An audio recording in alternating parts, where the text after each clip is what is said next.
The throne room of the Valoran Empire was the most beautiful place in the galaxy. Giant pillars of white crystal reached up to a ceiling painted with stars. Golden light floated through the air like living things. Thousands of nobles stood in perfect rows, their silk robes shining with colors that had no names in human languages. Every single one of them had power.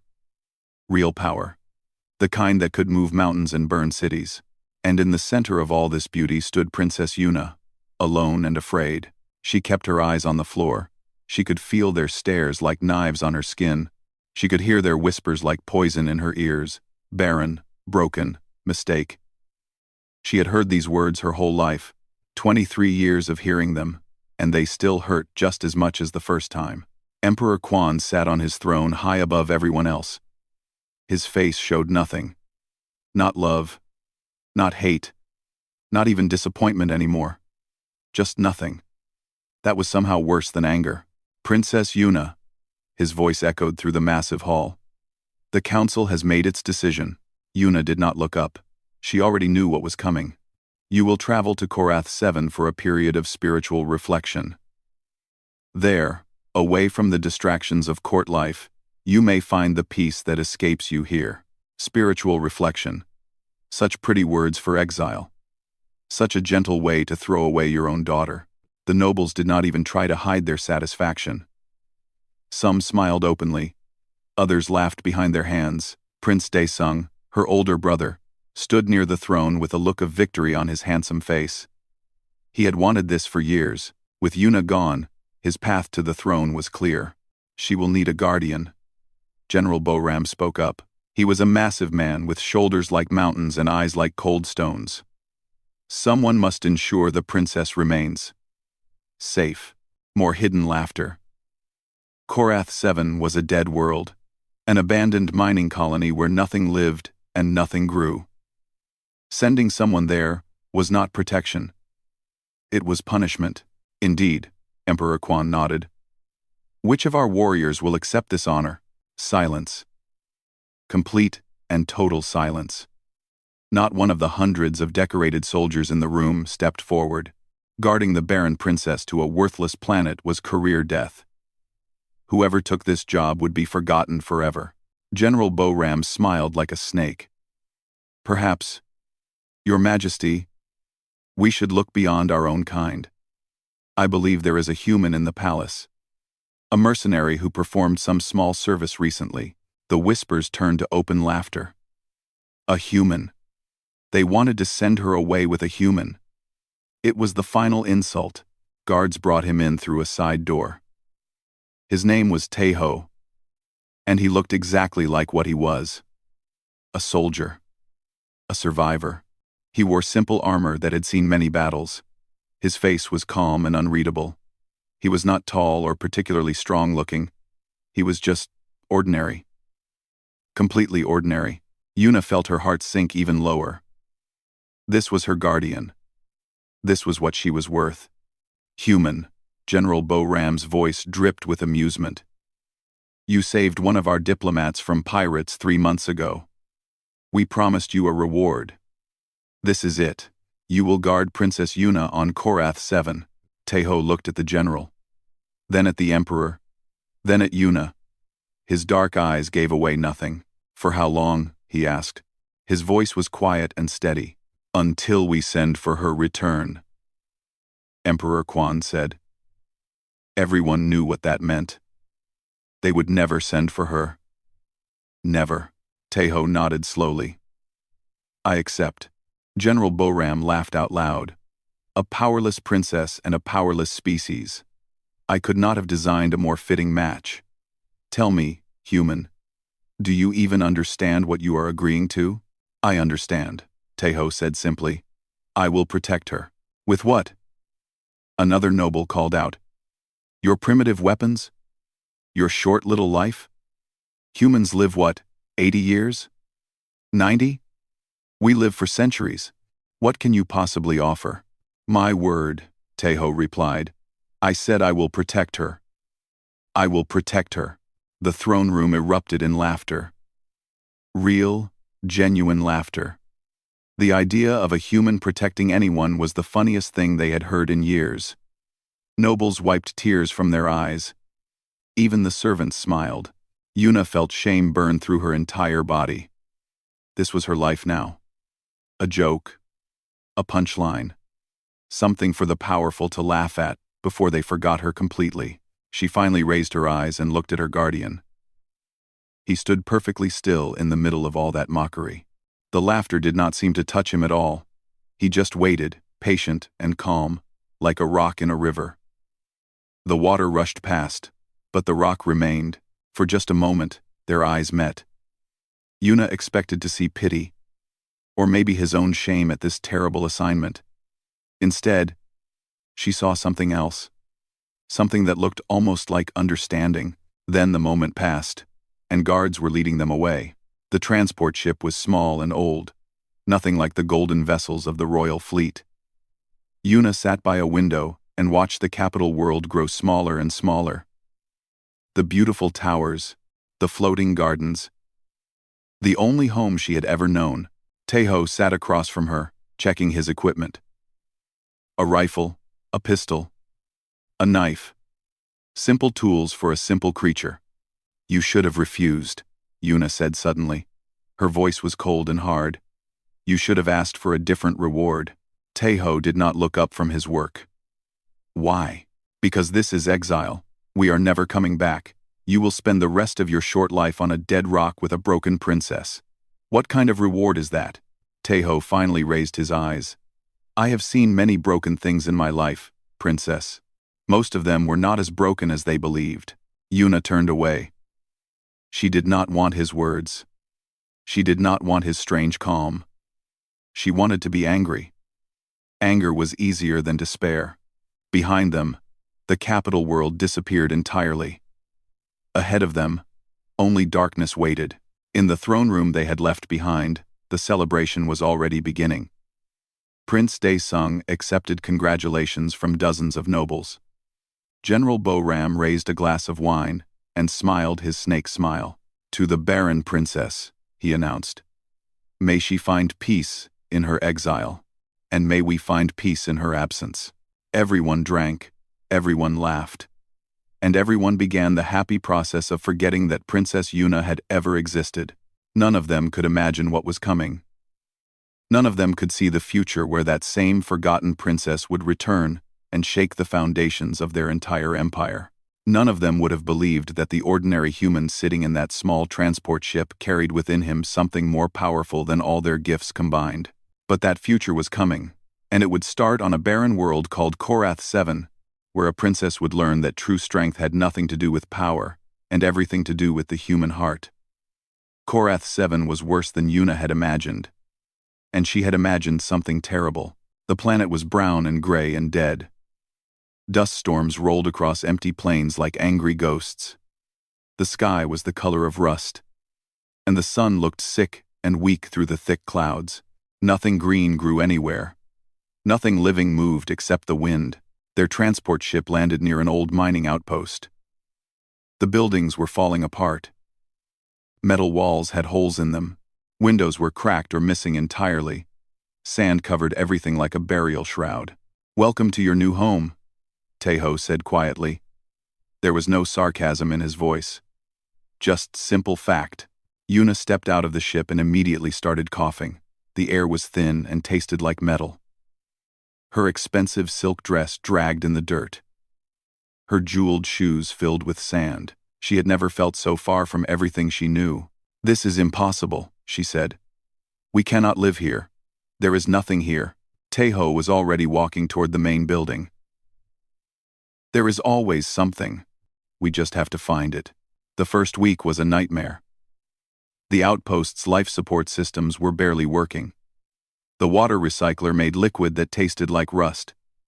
The food synthesizer produced gray paste that made Yuna want to vomit. The heating failed every night, and the cold crept in like a living enemy. Yuna sat in a corner and refused to move. She was a princess. She was not meant for this. She was meant for silk beds and golden halls and servants who brought her everything she needed. Not this. Never this. Taeho worked. He worked constantly. He fixed the life support, learning the alien technology through trial and error. He cleaned the water filters until the rust taste was almost gone.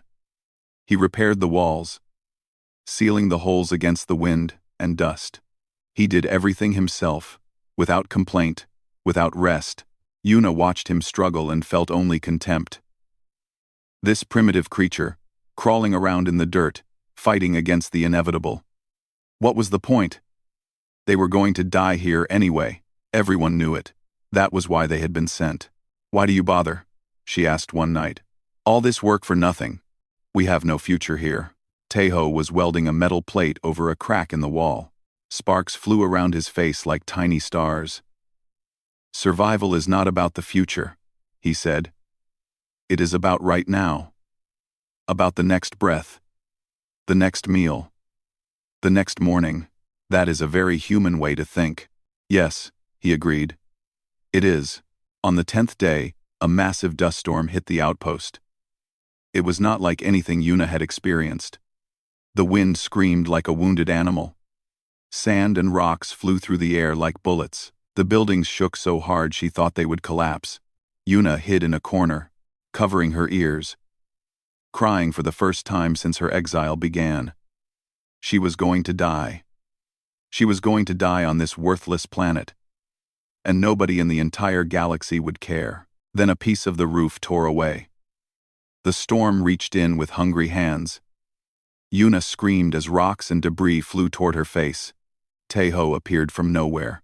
He threw himself over her body, wrapping her in his arms and pressing her against the floor. She heard the impacts as rocks and metal hit his back. She heard him grunt in pain but refused to move. The storm lasted for 3 more hours. Taeho did not move for any of them. When silence finally returned, Yuna pushed him off and saw the damage. His back was torn and bleeding. Metal fragments had cut deep into his flesh. His face was pale from blood loss. "You stupid creature," she whispered. "Why did you do that?" "I told you," he said through gritted teeth. "I gave my word." Yuna looked at his wounds. In the palace, servants would have called doctors.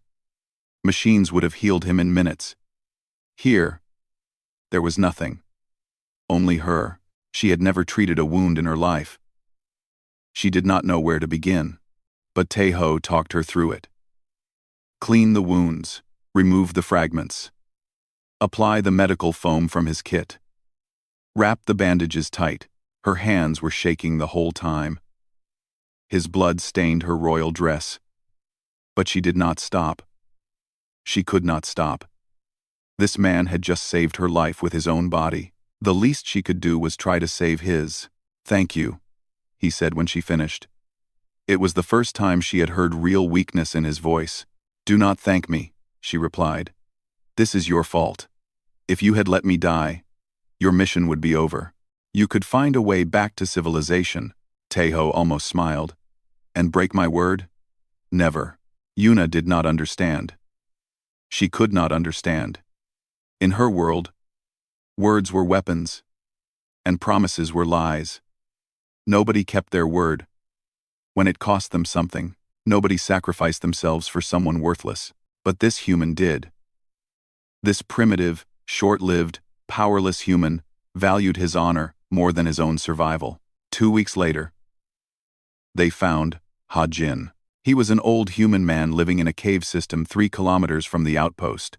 He had been abandoned on Korath 740 years ago when the mining company left. Somehow, impossibly, he had survived all that time alone. His face was wrinkled like old leather. His hair was white as snow. But his eyes were bright and full of life. And his laugh was the warmest sound Yuna had heard since leaving home. "Another princess, eh?" Ha-Jin said when Taeho introduced them. "This planet collects broken things. But I have learned that broken things can become beautiful if you give them time." He showed them his cave home. He had built furniture from scrap metal. He had found underground water that tasted clean and sweet. He had discovered plants growing in deep caverns that could be eaten. He had turned his prison into a sanctuary. "How?" Yuna asked. "How did you do all this without power? Without help?" Hajin smiled and tapped his chest. The human spirit, princess. It is the one thing nobody can take from you. The one thing that survives when everything else fails. That night, sitting around a fire in Hajin's cave, Yuna looked at the two humans with new eyes. They had nothing. No psionic gifts. No long lifespans. No genetic advantages. They were small and weak and mortal.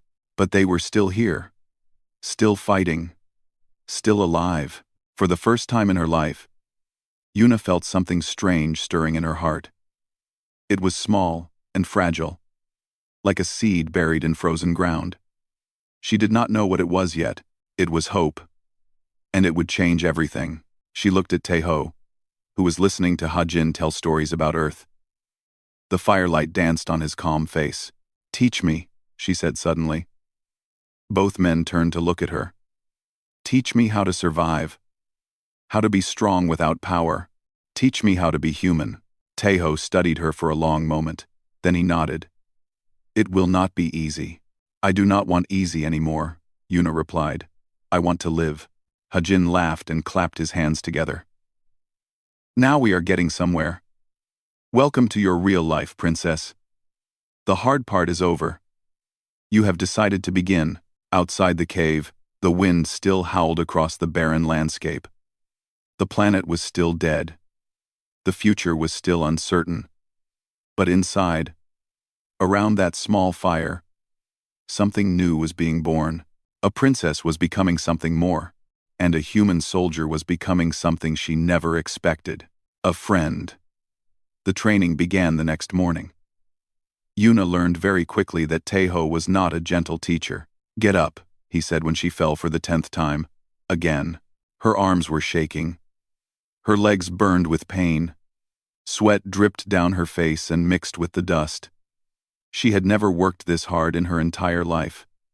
In the palace, servants did everything. Here, she had to do everything herself. "I cannot," she gasped. "I need to rest."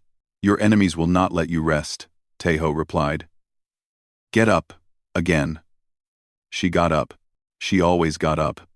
Because somewhere deep inside, a small fire was burning now. A fire that refused to die. Taeho taught her how to fight without powers. How to use her body as a weapon. How to strike at weak points and vulnerable places. How to turn an enemy's strength against them. It was nothing like the elegant psionic combat of the Valoran warriors. It was brutal and practical and ugly. And it worked. Hajin taught her other things. He taught her about human history. About the wars and disasters that should have destroyed them. About the plagues and famines and catastrophes that killed millions. And about how they always came back. Always rebuilt. Always survived. "Your people look at humans and see weakness," Hajin said one evening. "They see our short lives and our fragile bodies. But they miss what makes us strong." "What is that?" Yuna asked. "We know we are going to die," Hajin smiled. "Every human knows their time is limited, so we do not waste it. We fight harder, love deeper, and dream bigger than any species that lives forever. Death gives our lives meaning." Yuna thought about the Valorans. They lived for centuries.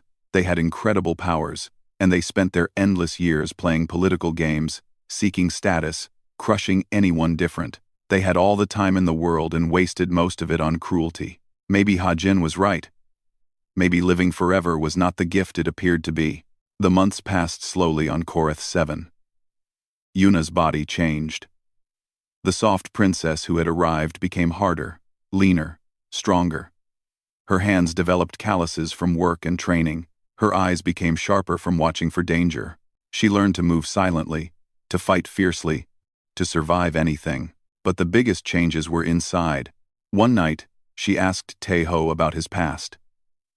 They were sitting on a hill overlooking the outpost, watching the rust-colored sunset. Hajin was sleeping in the cave below. "Where are you from?" she asked. "Who were you before all this?" Taeho was quiet for a long time. When he finally spoke, his voice was distant. "I grew up in Neo-Sol. Earth. in the lower districts where nobody cared if you lived or died. My parents were factory workers. They died in an accident when I was 7. I am sorry, Yuna said softly. Do not be. It was a long time ago. He picked up a small stone and rolled it between his fingers. I lived on the streets for years, stealing food, fighting other children for shelter. Then the army found me. They gave me a choice, prison or service. You chose to become a soldier. I chose to become something. Anything. The army gave me purpose. It taught me discipline and honor. It showed me that I could be more than a hungry child in the gutter. Yuna looked at him with new understanding. This man had fought his entire life. Not for glory or power. Just for survival. Just for the chance to be human. And your family? She asked. Did you ever have one? Taeho's face became very still. I did. Once. A wife. A daughter. He paused. They died in the border wars. Our colony was attacked. I was stationed somewhere else. By the time I arrived, there was nothing left but ashes. Taeho. Yuna did not know what to say. I wanted to die after that, he continued. For a long time, I hoped each mission would be my last. But death never came. So I kept fighting, kept moving, kept surviving. It is the only thing I know how to do. Yuna felt tears in her eyes. Not for herself this time. For him. For all the pain he carried so quietly. Why do you tell me this? She whispered. Because you asked. And because I want you to understand something. He finally looked at her. Pain does not make us weak. It makes us human. It teaches us what matters, what to fight for, what to protect. And what do you fight for now? My word, he said simply. My honor. The people I promised to protect. He paused. You, princess. I fight for you now. Before Yuna could respond, a sound cut through the night, the sound of engines, multiple vehicles approaching fast. They ran back to the outpost and found Ha Jin, already awake and alert. The old man pointed toward the horizon. Lights were moving across the dark landscape. Many lights. Raiders, Taeho said grimly. He reached for his rifle. Scavenger gangs. They must have detected our power signatures. How many? Yuna asked. 15. Maybe 20. They have vehicles and weapons. He looked at her seriously.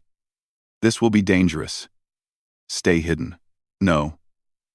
The word came out before she could think. No, I am done hiding. Teach me to fight? Then let me fight. Trust. Taeho studied her face in the dim light. Whatever he saw there made him nod slowly. He handed her a pistol. Stay close. Watch my back. Remember what I taught you. Remember what you taught me, she repeated. Pain is temporary. Quitting lasts forever. He almost smiled. Good student. The raiders attacked 30 minutes later. They came in fast vehicles, shooting wildly, expecting easy targets. They found something very different. Taeho moved like water and struck like lightning. He used the terrain, the darkness, the raiders' own confusion against them. He was not stronger or faster than his enemies, but he was smarter, more skilled, more determined. Every shot he fired found its target. Every movement had purpose. Yuna stayed close and watched his back. When a raider tried to flank them, she shot him. Her hands did not shake. Her aim was true. When another raider grabbed her from behind, she remembered her training. She twisted, struck, broke free, and put him down. It was brutal and terrifying and nothing like the stories. But she did not run. She did not hide. She fought. When it was over, the surviving raiders fled into the night. Bodies lay scattered around the outpost. Yuna was covered in dust and blood, her breath coming in ragged gasps. She had never felt more alive. Taeho appeared beside her. He had wounds on his arm and face, but his eyes were bright. You did well, he said. Yuna looked at the pistol in her hand, at the enemies she had defeated, at the human soldier who had taught her how to fight. I did, she agreed. And she meant it. Hajin emerged from his hiding spot, grinning like a proud grandfather. Look at that! Our little princess has teeth now. That night, they sat by a fire among the ruins of the battle.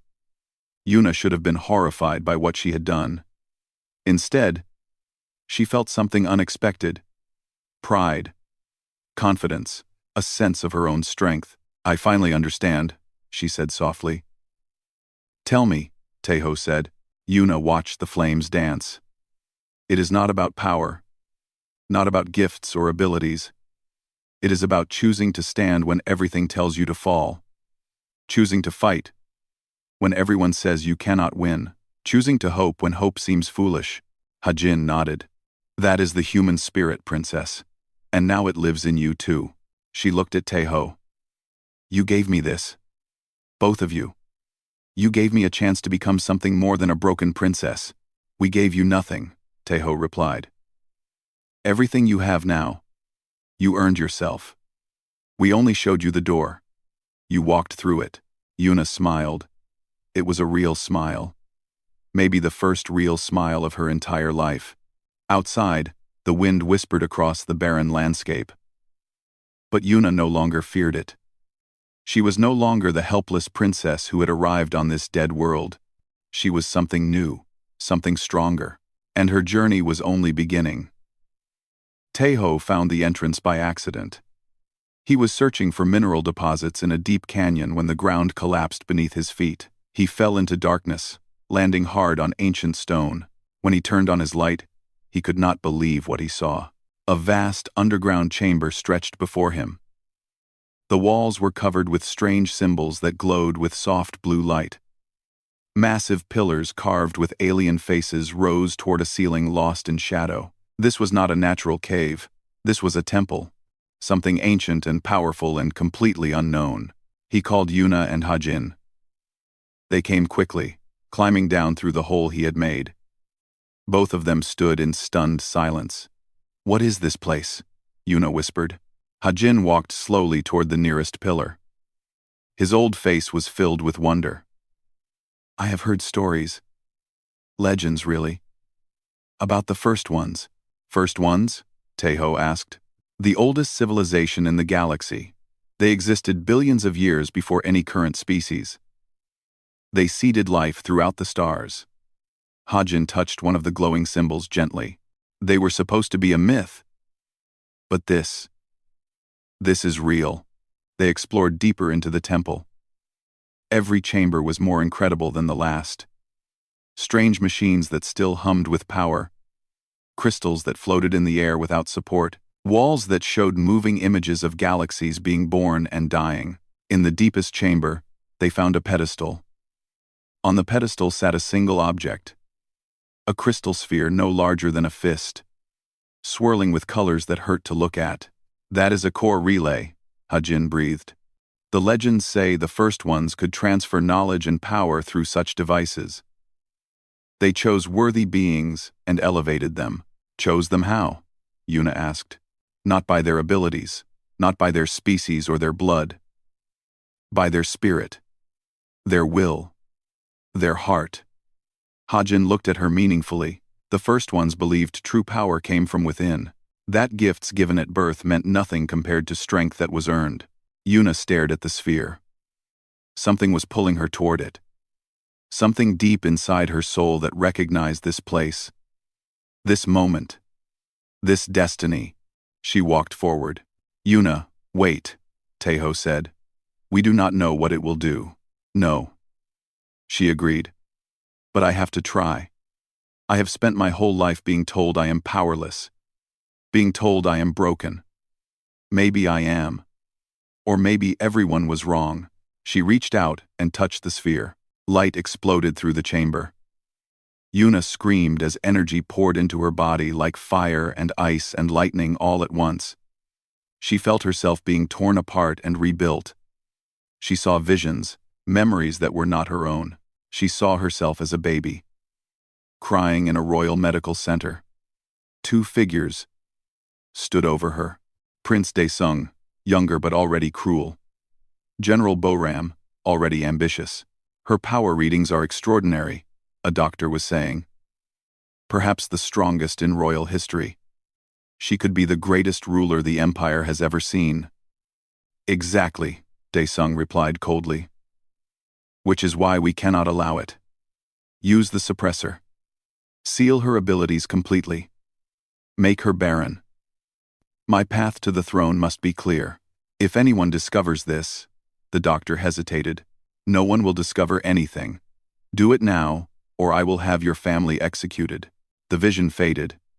Yuna fell to her knees, tears streaming down her face. She understood now. She had never been barren. She had never been broken. Her own brother had stolen her birthright before she could even speak, but the energy was not done with her. More power flooded in. But this was not Valoran psionics. This was something far older, far greater. The gift of the first ones themselves. She could feel reality bending around her.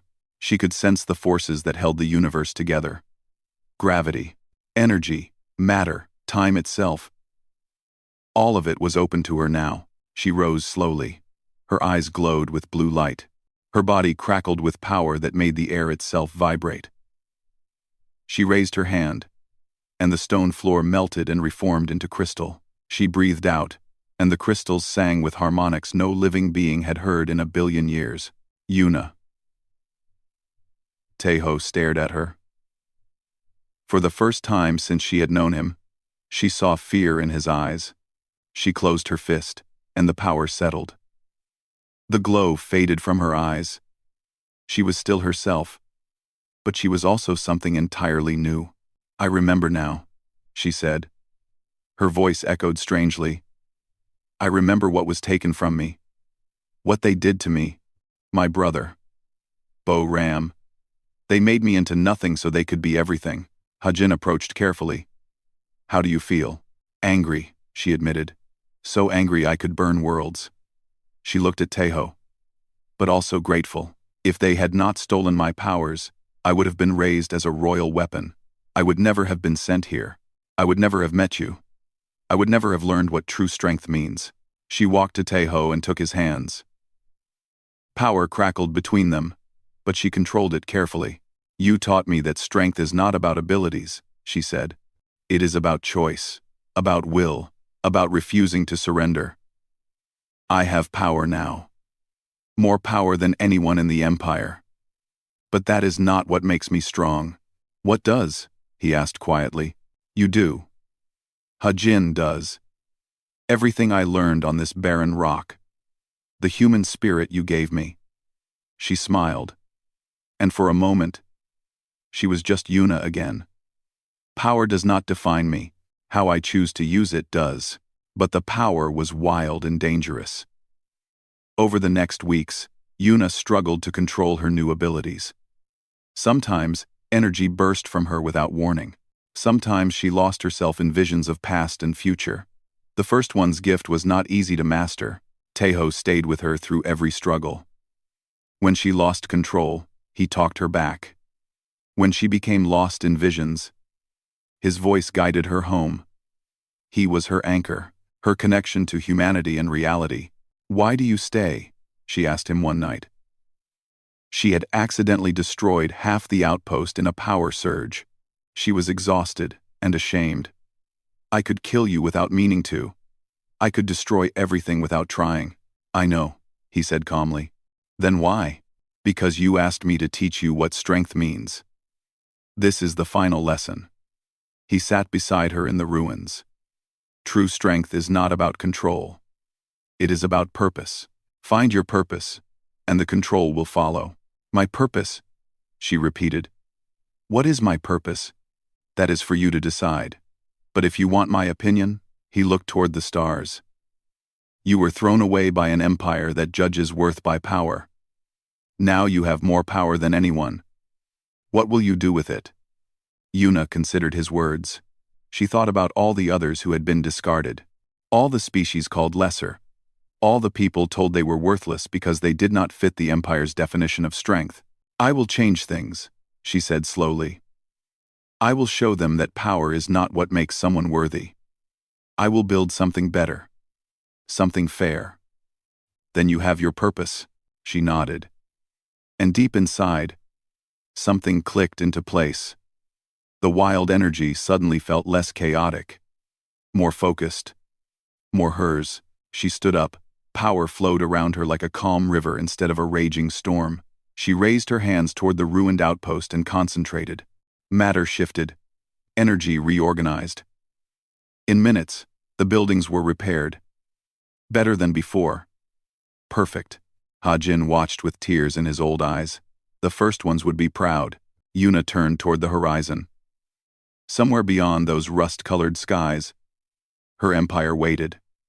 Her treacherous brother, her false general, her silent father, they all thought she was dead and forgotten. They were wrong. "It is time to go home," she said. Her voice carried the weight of destiny. "It is time to show them what a Barren princess can become." Taeho stood beside her, his hand on his rifle. Always ready, always faithful. "Together?" he asked. She looked at the human who had saved her. The primitive creature the galaxy laughed at.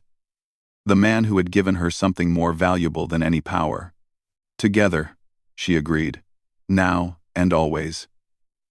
The ship appeared in the capital's orbital space without warning. Security systems screamed alerts. Defense platforms locked weapons on the unknown vessel. For a terrifying moment, the entire planet prepared for attack. Then they identified the ship. It was the same small transport that had carried Princess Yuna to exile 2 years ago. The same worthless vessel that everyone had forgotten. The alert level dropped immediately. Laughter replaced fear in the command centers. The Barren princess had somehow survived and was coming home. How pathetic. How amusing. What possible reason could she have for returning? Emperor Quan was informed. He ordered the throne room prepared. Not out of love or concern. Out of curiosity. What did this broken child want? Had she come to beg? To plead for a better exile? Whatever it was, it would provide entertainment for the court. Word spread quickly. Within hours, the throne room was packed with nobles eager to witness the humiliation. Prince Daesung stood near the throne. Confident and amused, General Boram positioned himself with the royal guard, already preparing his mocking comments. The massive doors remained closed. Everyone waited. Whispers filled the air like buzzing insects. "I heard she went mad out there," someone said. "Living with that human would make anyone mad," another replied. "Maybe she died and her human pet is bringing back the body." More laughter. Always more laughter at the expense of the forgotten princess. Then the doors opened. Silence fell like a hammer. Every voice stopped. Every breath caught. Because the woman walking through those doors was not the broken princess they remembered. Yuna moved with the confidence of a warrior queen. Her simple clothes were human style. Practical. Worn. Nothing like royal silk. Her hair was pulled back tight. Her face was lean and hard and beautiful in a way that had nothing to do with makeup or jewelry. But it was her presence that stopped every heart. Power radiated from her like heat from a star. The air itself seemed to bend around her. Every psionic in the room felt their abilities flutter and dim in her shadow, and beside her walked Taeho. Still in his worn armor, still with his simple weapons, still ordinary, still human, still absolutely unafraid. They walked down the center of the throne room. Thousands of nobles parted before them like water before a ship. Nobody spoke. Nobody laughed. Nobody could look away. General Boram recovered first. He forced out a laugh that sounded hollow and wrong. "The Barren princess returns. And she brings her human pet. How touching. How pathetic." Yuna stopped walking. She turned her glowing eyes toward the general. "Still speaking when you should be listening. Some things never change." Boram's face twisted with anger. "You forget yourself, girl. You have no power here. You have no power anywhere. You are nothing." Yuna raised one hand slowly. Every weapon in the room rose with it. Rifles, swords, pistols, knives. Every piece of metal the guards carried floated up from their hands and hung suspended in the air. Gasps echoed through the throne room. This was not Valoran psionics. This was something else entirely. Something ancient. Something impossible. Nothing? Yuna asked softly. Is this nothing? She flicked her wrist. The weapons flew to the walls and embedded themselves in the stone with tremendous force. Guards scrambled backward in terror. Emperor Quan rose from his throne. His face was pale. His hands were shaking. Yuna? What have you become? What you made me, she replied. You threw me away because I lacked your kind of power. You gave me to a human because you thought he was worthless. But you were wrong. About both of us. She walked forward until she stood at the base of the throne platform. Her father looked down at her with something new in his eyes. Fear. Genuine fear. A human taught me that true strength is not given, Yuna continued. It is earned. Through pain, through struggle, through refusing to surrender when the world tells you to die. I learned more about strength in 2 years with him than I learned in 20 years in this palace. Prince Daesung pushed forward. His handsome face was twisted with panic, but he tried to hide it behind arrogance. This is some trick. Some alien technology she found on that rock. She is still barren. Still worthless. Guards. Seize her. The guards did not move. They had seen their weapons fly from their hands. They had felt the power radiating from the princess. Not one of them was willing to touch her. Cowards! Daesung screamed. She is one woman who was betrayed by her own brother, Yuna said. Her voice was calm but carried through the entire throne room. Tell me, Daesung, do they know what you did to me? His face went white. I do not know what you mean. No? Perhaps this will refresh your memory. Yuna raised her hand again. Light gathered above her palm, forming into an image. A projection that everyone could see. The throne room watched in horror as the scene played out. Baby Yuna in the medical center. The doctor explaining her extraordinary power levels. Prince Daesung, young but already cruel, ordering her abilities sealed. General Bo-Ram, helping him. The suppressor technology being used on an innocent child. When the image faded, the silence was absolute. You stole my birthright, Yuna said. You made me barren, so you could be heir. You condemned me to a life of mockery and pain because you were afraid of what I might become. She smiled coldly. Look at me now, brother. Are you still afraid? Daesung stumbled backward. Father, you must do something. She is lying. This is fabrication. Emperor Quan stared at his son. Then, at his daughter. The weight of truth hung in the air like a physical thing. You did this? The emperor whispered. She was a threat. Daesung screamed. Her power was too great. She would have overshadowed everyone. The throne was supposed to be mine. You were children, Emperor Quan said slowly. She was a baby, and you destroyed her future to protect your own. General Bo-Ram tried to slip toward a side door. Yuna noticed immediately. Leaving so soon, General? You were eager enough to mock me when I departed. Stay. Enjoy the show. The doors slammed shut by themselves. Bo-Ram found himself rooted to the floor, unable to move a single step. Yuna turned back to the assembled court. For 23 years, you measured worth by power, by genetics, by gifts given at birth. You laughed at anyone who was different, you crushed anyone who was weak, and you called it civilization. She gestured at Tae-ho, who had not moved from his position behind her. This man protected me when no one else would. He taught me when everyone else abandoned me. He showed me what true strength looks like. And you laughed at him, called him primitive, lesser, worthless. Her voice rose with barely controlled fury. He is worth more than all of you combined. Not because of power or abilities, because of his heart, his honor, his refusal to abandon someone in need. Tae-ho stood quietly, accepting the attention without reaction. Same as always, calm in the middle of chaos. Prince Daesung saw his moment of escape. He lunged for his father, pulling a hidden knife, grabbing Emperor Quan around the neck. "Everyone stop. Everyone back away. I will kill him. I swear, I will kill him." The throne room erupted in chaos. Guards shouted. Nobles screamed. Yuna raised her hand to act, but Taeho was faster. He moved like water. Smooth and silent, and impossibly quick. Before anyone could blink, he crossed the distance to the throne.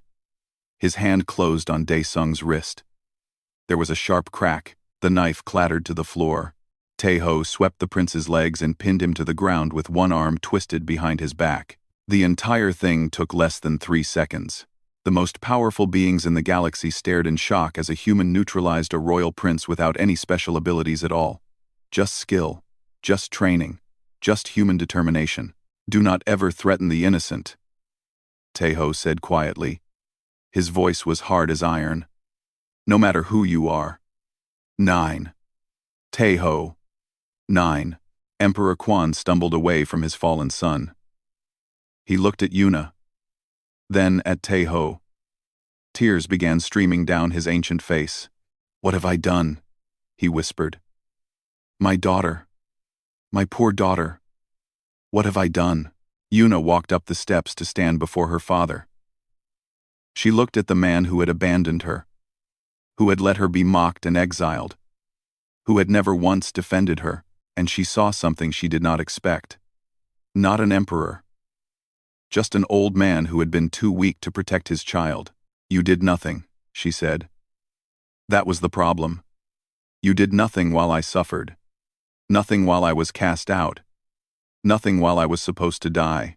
I know." He wept. "I know. I was a coward. I am sorry. I am so sorry." Yuna looked at him for a long moment. Then she gently took his hands. "Then help me now," she said. "Help me fix what is broken. Help me change what needs to change. That will not erase the past, but it can build a better future." She turned to face the court. Her court now. Everyone knew it. The power had shifted, completely. "Things are going to change," she announced. "Starting today. Starting now." She reached back without looking. Taeho took her hand and stepped up beside her. "This is my advisor," Yuna said. "My teacher. My friend. Anyone who disrespects him disrespects me. Is that understood?" Thousands of nobles bowed their heads, not out of love, out of fear, out of recognition that everything they knew was about to transform. Yuna smiled. It was not a kind smile. It was the smile of someone who had survived hell and come back stronger. "Good," she said. "Now let us begin." The throne room had become a battlefield of truth. Prince Daesung lay pinned on the floor. General Barren stood frozen by Yuna's power. Emperor Quan wept like a broken man, and thousands of nobles watched in terrified silence as their world crumbled around them, but not everyone was ready to surrender. Loyal forces of the prince began to gather.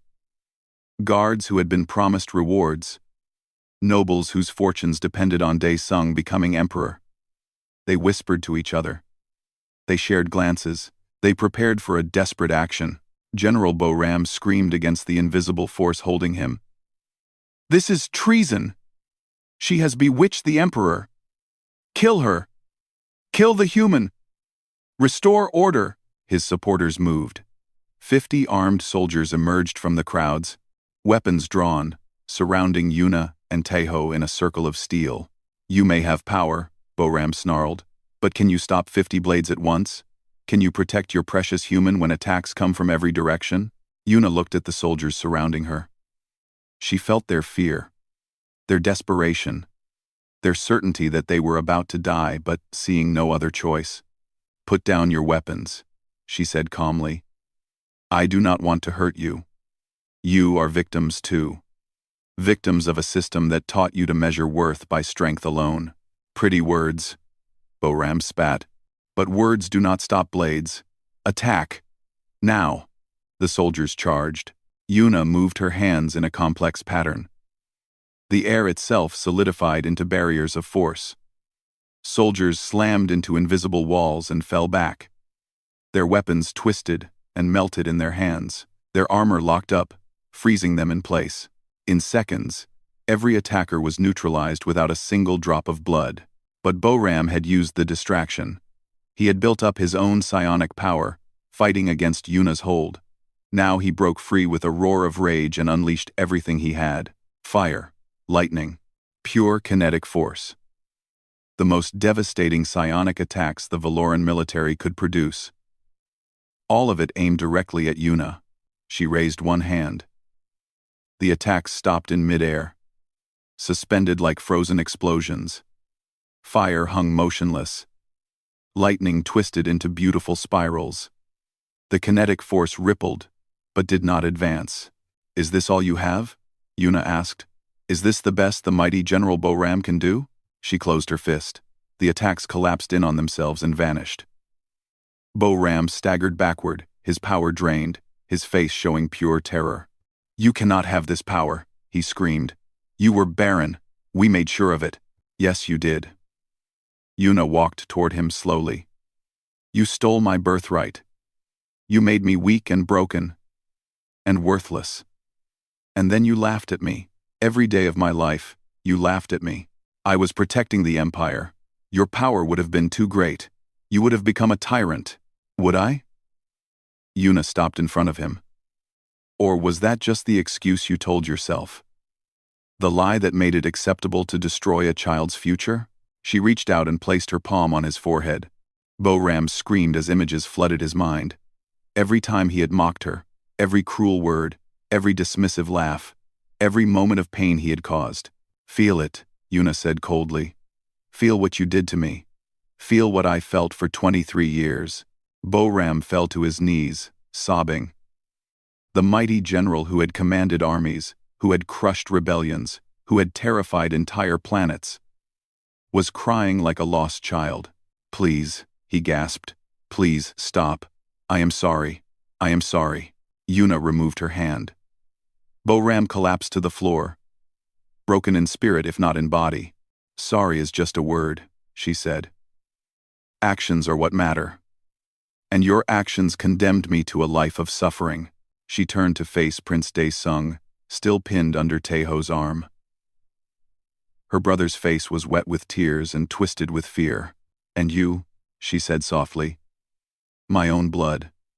My own family. You did this to me before I could walk. Before I could speak. Before I could understand why everyone looked at me with disappointment. I was afraid," Daesung whimpered. "The doctors said your power was greater than anyone in royal history. You would have taken everything from me. The throne, our father's love, everything. So you took everything from me first. I was just a child too. I did not understand what I was doing. You were old enough to order doctors to destroy your baby sister." Yuna's voice was ice.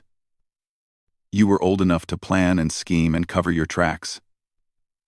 Do not pretend to be innocent." Taeho looked up at her. His eyes held a question. "What do you want me to do with him?" Yuna considered. Part of her wanted revenge. Wanted to make her brother feel every ounce of pain she had endured. Wanted to destroy him as completely as he had tried to destroy her. But then she remembered Taeho's words. "Power does not define you. How you use it does." "Let him up," she said. Taeho released the prince. Daesung scrambled to his feet and backed away, expecting an attack that did not come. "You will face justice," Yuna told him. "Real justice. Not execution.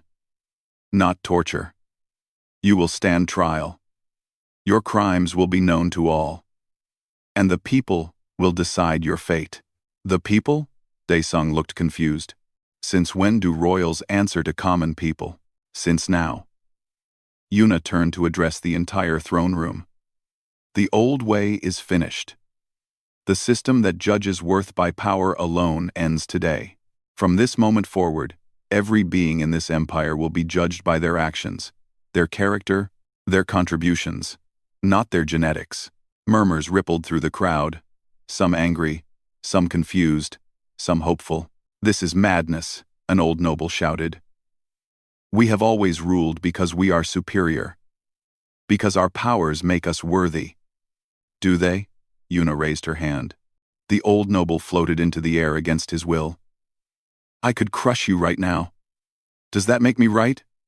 Does that make me good? She lowered him gently to the floor. Power means nothing without wisdom. Strength means nothing without compassion. For too long, we have confused dominance with leadership. That changes now. Emperor Quan stepped forward. His tears had dried, and something new was in his eyes. Not fear. Not shame. Resolution. She is right, he said. His voice carried through the throne room. I have been a weak ruler.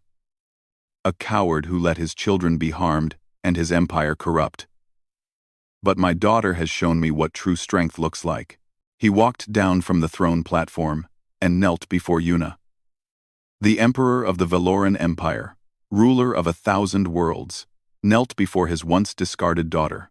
I am not fit to rule, he said. I never was. The throne is yours, Yuna. If you will have it. The throne room erupted in chaos. Shouts of protest, cries of support, arguments breaking out between noble factions. The entire political structure of the empire was shifting in real time. Through it all, Yuna stood calm. Taeho moved to stand beside her, one hand resting on his weapon, eyes scanning for threats. Are you sure about this? He asked quietly. This will not be easy. Many will resist. Many will fight. I know, she replied. But it is right. It is necessary. And I am ready. She raised her voice to cut through the chaos. Silence. The room went quiet instantly. I do not want the throne for power. I want it for change. I have seen what this empire could be. I have lived among those you call lesser. I have learned from them. Been saved by them.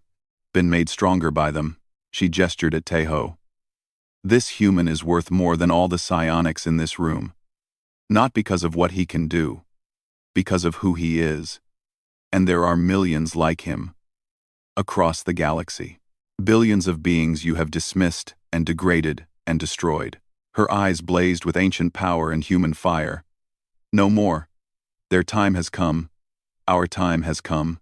Guards came forward to take Daesung and Boram into custody. This time, no one resisted. The old order was too shocked, too broken, too defeated to fight anymore. As they dragged her brother away, Yuna felt no satisfaction, only sadness.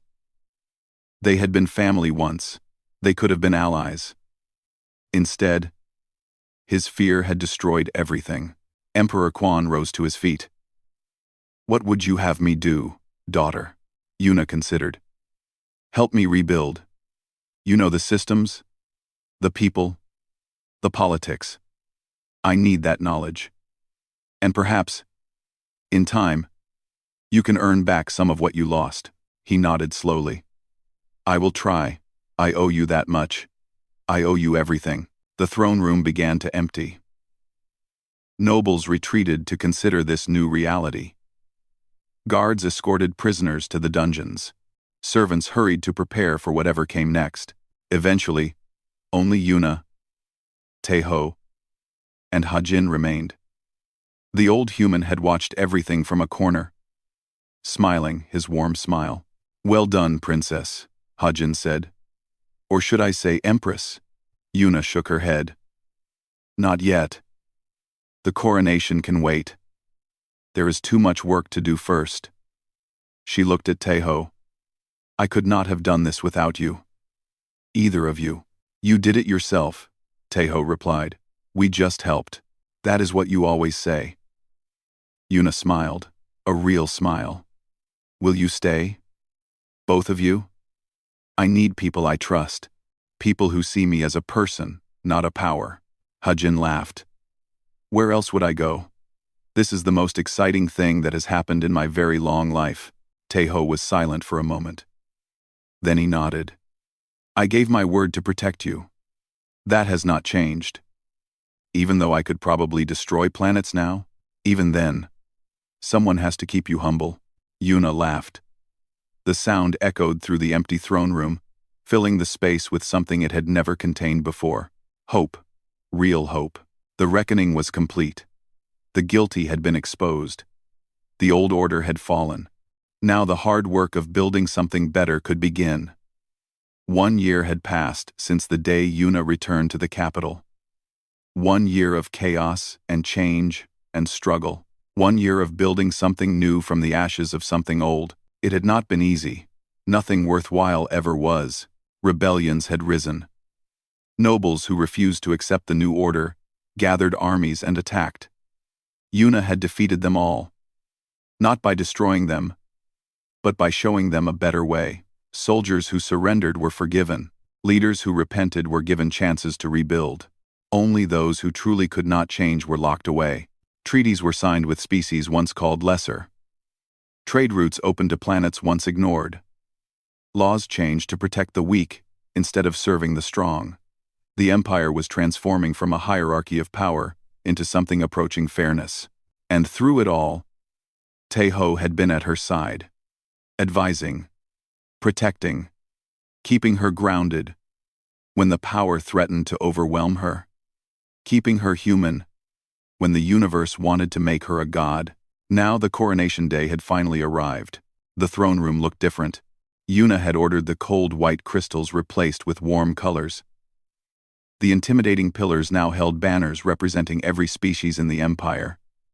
Humans, Valorans, dozens of others who had been dismissed and degraded for generations. The room was packed with witnesses. Not just nobles this time. Common citizens filled the galleries, workers, merchants, soldiers, children. Everyone was welcome. Everyone belonged. Yuna wore a simple white dress. No gold. No jewels. No symbols of wealth or power. She wanted to be seen as a person, not an icon. She walked down the central aisle alone. The crowd parted respectfully, but without fear. Some even smiled.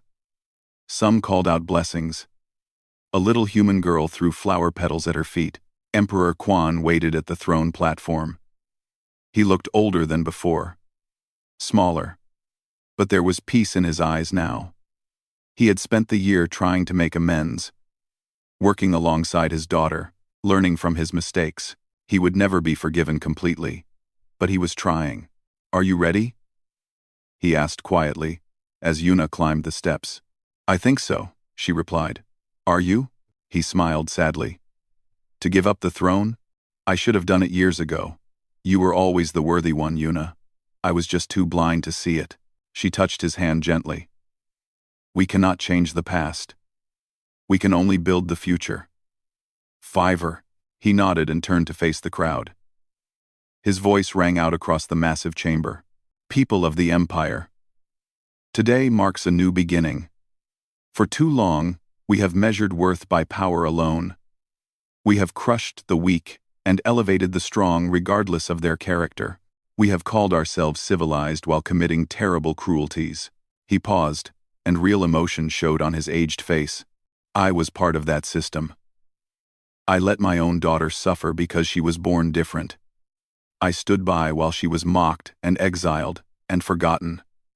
That shame will stay with me forever." He turned to Yuna and slowly removed the imperial crown from his head. "But my daughter survived. She grew strong not because of power, but in spite of lacking it. She learned from those we dismissed. She found wisdom in places we would never look, and she returned to show us all what true strength really means." He placed the crown in her hands. "Yuna of House Valoran, I name you Empress. May you guide this empire toward the light that I was too weak to find." Yuna lifted the crown and placed it on her own head. The audience erupted in cheers that shook the walls. Not just polite applause. Real joy. Real hope. She raised her hand for silence. "Thank you," she said. Her voice carried to every corner through speakers and psionics alike. "But I do not want your cheers for a crown. I want your partnership in building something better." She looked out at the diverse crowd before her. "For too long, this empire has measured worth by birth, by species, by powers given, not earned. Today, that ends. From this moment forward, every citizen will be judged by their actions, their compassion, Their contributions to our shared future. She smiled, and it transformed her stern face into something beautiful. Some of you are afraid. You wonder if you will lose your status, your wealth, your importance. You might. But you will gain something better. You will gain the chance to earn true respect, to be valued for who you are, not what you were born with. She gestured toward the gallery where humans and other once lesser species sat. These people are your equals now. Not because I decree it, because they always were. We were just too blind and proud to see it. Murmurs rippled through the Valoran nobles. But they were quieter than before. A year of change had softened many hearts. And those who remained hard had learned to keep their opinions hidden. Yuna turned to a specific spot in the crowd. Teho, come forward. He emerged from the audience and walked to the throne platform. Still in simple armor. Still carrying his practical weapons.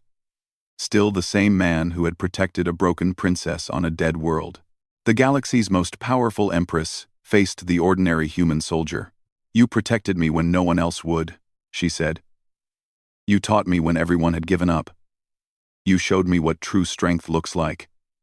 For that, I offer you the highest honor in my power to give. She drew an ancient sword from a ceremonial stand. I name you Commander of the Imperial Guard, Protector of the Empress, Voice of the Throne in matters of justice and mercy. Teho looked at the sword, then at Yuna. I am just a human, he said quietly. There are others more powerful, more important, more qualified. Yuna smiled. And that is exactly why I choose you. You will never let power corrupt you. You will never forget where true strength comes from. You will remind me, and this empire, that the heart matters more than the hand. She offered him the sword. Teho was silent for a long moment. The entire throne room held its breath. Then he knelt, and Yuna touched the blade to his shoulders. Rise, Commander Teho, she said, and take your place at my side. He stood and accepted the sword. The crowd cheered again, even louder than before. Human and Valoran and a dozen other species celebrating together. One old voice cut through the noise. Well, look at our boy now. Hajin hobbled through the crowd, dressed in fine clothes that looked completely wrong on his weathered frame. Guards tried to stop him, but Yuna waved them away. Hajin, she said warmly. You look uncomfortable. I feel uncomfortable, he grumbled. All this fancy fabric. Give me my old coat any day. But his eyes were bright with joy. I am so proud of both of you. So proud. Yuna descended from the platform and hugged the old man. The new empress, embracing a forgotten human in front of the entire court. Gasps came from traditionalists, but more sounds came from those who understood what it meant. You are always welcome here, she told him. This is your home now. For as long as you want it. Hajin wiped his eyes. Ah. You are making an old man cry. Stop that. The formal ceremony continued, but its spirit had changed. This was not an intimidation display. It was a celebration. Music played. Food was served. People mingled across species and class lines that would have been unthinkable a year ago. As the evening wore on, Yuna found a quiet moment on the palace balcony. The capital city stretched below her, lights twinkling like earthbound stars. Ships moved through the sky carrying people to new futures. Teho joined her, standing at her side as he always did. How does it feel? He asked. Being empress? Yuna considered the question. Terrifying. Overwhelming. Necessary. She looked at him. I could not do this without you. You know that. You could. You are stronger than you believe. Maybe. But I would not want to. She turned to face him fully. Thank you, Teho. For everything. For protecting me when I was nothing. For teaching me when I knew nothing. For believing in me when no one else did. He looked uncomfortable with the praise. As always. I just kept my word. Yes, you did. And that made all the difference. She reached out and took his hand. The commander of the Imperial Guard, and the Empress of 1,000 worlds, standing together on a balcony under unfamiliar stars. "What comes next?" he asked. Yuna looked out at her empire. So much work still to be done. So many minds to change. So many wrongs to right. "Everything," she said. "We rebuild. We reform. We show the galaxy that strength without compassion is just cruelty. That power without wisdom is just destruction. That being human, truly human, is not a weakness. It is the greatest strength of all." She squeezed his hand. "And we do it together. As we always have." Below them, the city celebrated late into the night. Above them, stars wheeled through the eternal darkness. And between them, two people who had been discarded by a galaxy that measured worth by power stood together as proof that the galaxy had been wrong. The Barren princess had returned, and she had brought humanity with her. This was not the end of the story. It was only the beginning.